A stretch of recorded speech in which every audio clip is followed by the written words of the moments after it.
तो सवाल है पार्श्व चित्र यानी बगल छपे हुए चित्र 12.37 में दो वृत्त हैं, एक वृत्त ये छोटा बड़ा सा, एक छोटा सा ये वृत्त है। तो दो वृत्त एक दूसरे को काट रहे हैं, एक वृत्त ये है एक वृत्त ये है, दोनों वृत्त पी और क्यू बिंदु पे एक दूसरे को काटते हैं यानी कि प्रतिच्छेदित करते हैं। चक्रीय चतुर्भुज ए पी क्यू सी एक चक्रीय चतुर्भुज है। अब बी पी क्यू डी एक दूसरा चक्रीय चतुर्भुज है। और ये इस प्रकार है कि ए पी बी तथा सी क्यू डी रेखाखंड है, मतलब संरेख है, एक मतलब संरेखण में है, एक लाइन में है। यदि एंगल ए यानी ये वाला 95 है और एंगल सी 80 है तो एंगल बी बताना है, एंगल डी बताना है, ए पी क्यू बताना है, ए पी क्यू यानी ये वाला, अब पी क्यू डी यानी कि ये वाला बताना है। तो जैसे ऐसा प्रश्न कर रहा था वैसा वैसा हम एक परचित्र बना करके देखते हैं, बड़ा सा थोड़ा सा। एक ये बड़ा सा गोला है, गोला नहीं बोलना चाहिए, वृत्त है, और एक छोटा सा वृत्त है उसकी अपेक्षा। ये जो बड़ा वाला वृत्त और छोटा वाला वृत्त एक दूसरे को यहाँ पर काट रहे हैं, एक यहाँ पर काट रहा है, एक यहाँ पर काट रहे हैं। ये जो कटान बिंदु है, प्रतिच्छेदन बिंदु है, इसका नाम है P, और इस प्रतिच्छेदन बिंदु इंटरसेक्शन पॉइंट का नाम है Q। और ए पी बी संरेखा में है, ए पी बी यानी ए पी बी संरेख में है। सी क्यू डी संरेख में है, सी क्यू डी। तो ये सी है, ये क्यू है, ये डी है, ये संरेख में है। इसके अलावा दो चक्रीय चतुर्भुज बन रहे हैं। एक इस बड़े वाले वृत्त में अगर देखा जाए तो ए पी क्यू सी ए यानी ए पी क्यू सी, ये चक्रीय चतुर्भुज है। और दूसरा पी क्यू डी बी दूसरा है चक्रीय चतुर्भुज। अब इसमें कुछ चीजें दिया है। एंगल ए जो है वो 95 अंश दिया है, ये वाला जो है 95 डिग्री दिया है। एंगल सी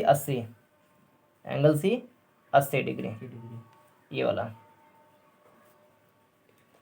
इसमें जो जो पूछ रहा है उसको हम पहले लिख लेते हैं। एंगल बी पूछ रहा है साफ साफ, ये वाला। तो एंगल बी कितना होगा। एंगल डी पूछ रहा है तो एंगल डी कितना होगा। एंगल ए पी क्यू यानी ये वाला, तो एंगल ए पी क्यू पूछ रहा है। एंगल पी क्यू डी यानी ये वाला, तो एंगल पी क्यू डी ये पूछ रहा है। तो ये चार चीज़ें हैं जो हमें बताना है, और बहुत आसान सा सवाल है ये। सबसे पहले तो हम ये जानते हैं कि चक्रीय चतुर्भुज में आमने सामने कोणों का योग यानी सम्मुख कोणों का योग समपूरक कोण यानी कि 180 अंश होता है। इसका मतलब ये है कि 95 अंश और ये जो सम्मुख कोण है इसको जोड़ने पर 180 मिलेगा जी। ये जो 80 है और ये जो P वाला है इसको जोड़ने पर 180 मिलेगा, है ना जी। तो हम यहाँ पे लिखेंगे हम जानते हैं कि क्या जानते हैं कि सम्मुख कोणों का योग 180 अंश होता है। इसका मतलब ये कि angle A plus angle Q is equal to 180 degree. ऐसा कब, जब चक्रीय चतुर्भुज होता है तभी ऐसा होता है कि सामने सामने कोणों का योग 180 बन जाए। तो एंगल ए एंगल क्यू जोड़ने पर 180 मिल जाएगा। एंगल ए हमें पता है 95, तो यहाँ लिख दिए 95। एंगल क्यू नहीं पता तो वैसे लिख दिए बराबर 180। एंगल क्यू यहीं रहने दिए, 180 वहीं रहने दिए, 95 उधर लेकर चलेगा तो -95 हो जाएगा। इससे घटा देना होगा अब, तो ये 100 यानी कि 5 85 अंश क्या आ गया, ये एंगल क्यू यानी ये वाला। ए क्यू पी पूछ रहा था क्या, मतलब पी क्यू सी नहीं पूछ रहा है, यानी क्यू के बारे में नहीं पूछ रहा था, लेकिन हमें क्यू की जरूरत पड़ेगी। ये पूछ नहीं रहा है लेकिन हमने निकाल लिया है क्योंकि इसकी आवश्यकता बाद में पड़ेगी। अब हम जानते हैं ये वाला चीज़ जानते थे, एक चीज़ और जानते हैं कि ये वाला कोण और ये वाला कोण मिलकर के 180 बनेगा जी। क्योंकि APQC एक चक्रीय चतुर्भुज है। चक्रीय चतुर्भुज मतलब ऐसा चतुर्भुज जो एक वृत्त के अंदर उसके चारों शीर्ष वृत्त की परिधि को छुए। जी। तो चारों शीर्ष वृत्त की परिधि को छू रहे मतलब कि चक्रीय चतुर्भुज है, और चक्रीय चतुर्भुज के आमने सामने कोणों का योग 180 अंश होता है। यानी angle C plus angle P करेंगे तो हमें मिल जाएगा 180 अंश। अब एंगल C हमें पता है 80, क्या लिख दिया 80, प्लस एंगल P नहीं पता is equal to 180। Angle P यहीं रहने दिए, 180 वहीं रहने दिए, 80 उधर चला गया, माइनस में 80 हो जाएगा। तो angle P is equal to 100 degree. ये एंगल P दरअसल ये वाला एंगल P है, इसका मतलब APQ आ रहा है। इसको मैं ऐसा लिख सकते हैं यह करके, एंगल APQ हमने निकाल लिया है 100 डिग्री। तो एक हमने हल निकाल लिया APQ वाला 100 डिग्री, यहाँ पर भी लिख दो चाहे। उसके बाद अब अगली चरण में हम आएंगे। इसमें आ गया सब कुछ, ये एंगल A आ गया 95, एंगल P हमने निकाल लिया 100, एंगल Q हमने निकाल लिया 85। अब हमें इस वाले चक्रीय चतुर्भुज में आना है निकालने के लिए B और D को, लेकिन B और D तब तक नहीं निकल पाएगा जब तक कि ये वाला और ये वाला ना आ जाए। तो ये वाला कैसे आएगा, ये वाला ऐसे आएगा कि ये एक समरेख है, समरेख में है, एक सीधी रेखा, सरल रेखा, स्ट्रेट लाइन है। स्ट्रेट लाइन में किसी भी बिंदु पर जो एंगल बनता है वो 180 डिग्री बनता है जी। ये अगर 100 है तो ऑटोमेटिक इस तरफ वाला 80 हो जाएगा। तो ऐसे आप लिखेंगे, हम जानते हैं कि, फिर से हम जानते हैं कि, यानी कि वी नो दैट, क्या जानते हैं कि सरल रेखा में, सरल रेखा के किसी बिंदु के एक ओर, के एक ओर 180 डिग्री बनता है, या 180 डिग्री का कोण बनता है।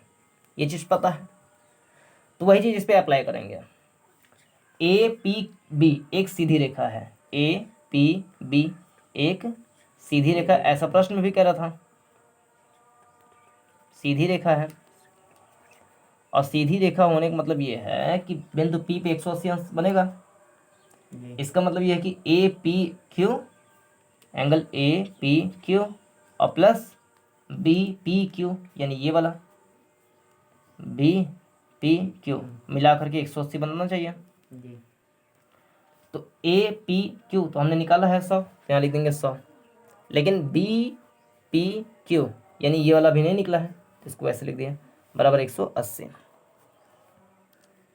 अब एंगल BPQ यहीं रहने दिए, 180 बराबर 100 मतलब माइनस 100, तो एंगल BPQ आ गया 80 डिग्री, ये वाला आ गया 80 डिग्री, BPQ यानी ये वाला 80 डिग्री आ गया। अब जब ये 80 डिग्री आ गया तो हमें ये पता है कि ये 80 और ये D वाला मिला करके बनता है 180, यानी हम जानते हैं कि angle P plus angle D मिल करके बनेगा 180, यानी एंगल P हमने निकाल लिया, ये एंगल P हमने निकाल लिया 80, तो यहाँ लिख दिया 80, प्लस एंगल D हमने नहीं निकाला है और प्रश्न में पूछ भी रहा है कि एंगल D बताओ, चलो तो एंगल D लिख दिया यहाँ पे बराबर 180, तो एंगल D बराबर 180 माइनस 80, तो एंगल D बराबर आ जाएगा 100 डिग्री, तो एंगल D भी आ गया 100 डिग्री। अब यही सेम थिंग इस पे अप्लाई करेंगे कि ये समरेखा है तो ये 85 है, तो ऑटोमेटिक ये 95 हो जाएगा, तभी दोनों मिलके 180 बनेगा। अब ये अगर 95 है तो ये वाला 85 हो जाएगा, तभी मिलके 180 बनेगा। ये समरेख से 180, ये चतुर्भुज के सम्मुख कोणों का योग 180, तो यह आ जाएगा 85, यह आ जाएगा 95, यह आ जाएगा 80, यह हो जाएगा एंगल D वाला 100, ये वाला जाएगा 100, ये 85, ये 80, 95, तो इस तरीके से पूरा सॉल्व हो जाएगा। सोल्यूशन। नेक्स्ट क्वेश्चन इज पार्श्व चित्र 13.38 यानी बगल छपे हुए चित्र इसमें है। ABCD एक चक्रीय चतुर्भुज है। ABCD इज ए चक्रीय चतुर्भुज। यदि एंगल सी एक्स अंश है, ये जो एंगल सी है यानी ये वाला, ये एक्स अंश का है, यानी कितने अंश का नहीं पता लेकिन एक्स अंश का है। एंगल ए 2x अंश का है, ये वाला, उसके सम्मुख जो कोण है वो 2x है। तो x का मान ज्ञात कीजिए। इट्स वेरी इजी क्वेश्चन, लेकिन एक थोड़ा सा वो पता होना चाहिए कि सम्मुख कोणों का योग 180 होता है। इसी कॉन्सेप्ट भी आराम से लग जाएगा। तो जैसा क्वेश्चन में कह रहा था वैसा हम चित्र बना करके फिर से एक बार करते हैं। एक रफली चित्र बना लिया, ऐसा एक वृत्त बना लिया। ठीक, वृत्त में एक हमने चक्रीय चतुर्भुज इस प्रकार से बनाया, ऐसा A D, उसके बाद बनाया ये C यहाँ पर, फिर बनाया B ऐसा, और फिर इसको ऐसे मिला दिया। तो ये बन गया एक चक्रीय चतुर्भुज है। चक्रीय चतुर्भुज लेकिन एकदम सेम टू सेम वैसा नहीं बना है, लेकिन क्या करना, बन गया तो बन गया। इसमें यह है x अंश, इसका नाम है x और इसका नाम है 2x। तो we have to find the value of x। We know that, हम जानते हैं, वी नो दैट, हम जानते हैं कि सम्मुख कोणों का योग 180 अंश होता है। कब? चक्रीय चतुर्भुज में। चक्रीय चतुर्भुज में सम्मुख कोणों का योग 180 अंश का होता है। इसका मतलब कि एंगल ए और एंगल सी को यदि हम जोड़ेंगे तो 180 मिलेगा, जबकि प्रश्न में एंगल ए का मान जो है वो 2x है, एंगल सी का मान जो है वो x है। तो जहां पर एंगल ए है वहां पर लिख देंगे 2x, प्लस जहां पर एंगल सी है वहां पर लिख देंगे x इक्वल टू 180। तो 2x में 1x जुड़ जाएगा, बन जाएगा 3x इक्वल टू 180। x यहीं रह जाएगा तो 180/3 हो जाएगा, वो यहाँ मल्टीप्लाई में डिवाइड में हो जाएगा। तो इसको सिंप्लीफाई करोगे, 3 1 3 3 6 18 3 6 18 और 0, यानी कि x बराबर जो है वो 60 अंश का होगा। इसका मतलब जो एंगल ए है वो 60 अंश का होगा और जो एंगल सी है वो 2 × 60 यानी कि 120 अंश का होगा। तो ये तो पूछ नहीं रहा था, x का मान पूछ रहा था, तो x का मान हो जाएगा 60 अंश आंसर। तो यहाँ पर जा करके ये एक्सरसाइज कंप्लीट हो गया है। इसके आगे नेक्स्ट एक्सरसाइज है जिसको दक्षता अभ्यास बोलते हैं, miscellaneous exercise you can say in English. तो उसको we will study in next session. तो इसमें फिलहाल इतना ही पर्याप्त रहेगा। कुछ चीज़ें जैसे पढ़े इसमें कि वृत्त के किन्हीं 4 बिंदुओं को मिलाने से बने चतुर्भुज को चक्रीय चतुर्भुज कहते हैं जी। ऐसे सभी बिंदु जो एक ही वृत्त पर स्थित होते हैं उन्हें चक्रीय बिंदु कहते हैं। चक्रीय चतुर्भुज के आमने सामने के कोण एक दूसरे के सम्मुख कोण कहलाते हैं। वृत्त के केंद्र से जीवा पर डाला गया लंब उसे समविभाजित करता है। वृत्त के केंद्र को जीवा के मध्य बिंदु से मिलाने वाली रेखा जीवा पर लंब होती है, यानी उसी का उल्टा बोल दिया स्टेटमेंट। जिस कोण का शीर्ष किसी वृत्त का केंद्र हो उसे उस वृत्त का केंद्रीय कोण कहते हैं। किसी वृत्त में समान जीवाएं केंद्र पर समान कोण अंतरित करती हैं। किसी वृत्त में जो जीवाएं केंद्र पर समान कोण अंतरित करती हैं वे समान होती हैं, यानी जीवाएं समान होती हैं यदि समान कोण अंतरित कर रही हैं केंद्र पर। तो किसी चक्रीय चतुर्भुज के सम्मुख कोणों के प्रत्येक युग्म का योग 180 यानी कि संपूरक कोण होता है। किसी चक्रीय चतुर्भुज के सम्मुख कोण संपूरक होते हैं। तो इस आधार पर हमने कई सारे सवाल लगा लिए, बट अगला जो 1-2 पार्ट और आएंगे वृत्त में, वृत्त वाले चैप्टर से, तब जा करके इसमें संपूर्णता आ जाएगी। तो क्लास 8th का है ये। ऐसे ही क्लास 10th में भी हम बहुत सारे सर्कल वाले क्वेश्चन को पढ़ते हैं क्लास 10th में, हाई स्कूल में, बोर्ड एग्जाम में। तो ये वाला पढ़ लोगे तो एक बेस तैयार हो जाएगा। तो क्लास 10th में बहुत सारी आसानी हो जाएगी। जो बेसिक फैक्ट है अभी सीख लेंगे, बाकी जब क्लास 10th वाला आएगा तो उसको सीखेंगे समय आने पर। तो इसमें इतना ही पर्याप्त रहेगा। ठीक, तो मिलते हैं अगले वाले एक्सरसाइज के लिए। तब तक के लिए टेक केयर ऑफ़ यू। धन्यवाद।